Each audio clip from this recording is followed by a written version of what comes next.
తెలంగాణ ప్రభుత్వం నియమించిన విద్యుత్ కమిషన్ ను రద్దు చేయాలని సుప్రీంకోర్టులో పిటిషన్ దాఖలు చేశారు మాజీ సీఎం కేసీఆర్. ఈ పిటిషన్ ను ఇవాళ విచారణ చేపట్టనుంది సీజేఐ ధర్మాసనం.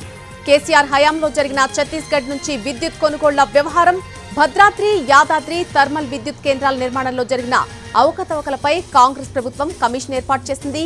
మాజీ న్యాయమూర్తి జస్టిస్ ఎల్ నరసింహారెడ్డి నేతృత్వంలో విచారణ చేస్తోంది.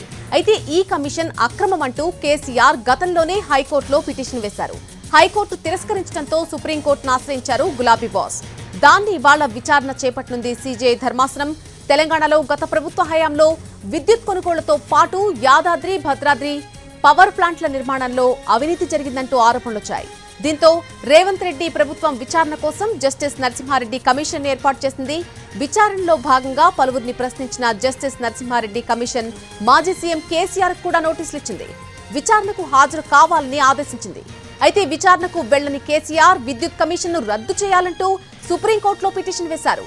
హైకోర్టు ఇచ్చిన తీర్పును సవాల్ చేస్తూ కేసీఆర్ స్పెషల్ లీవ్ పిటిషన్ దాఖలు చేశారు.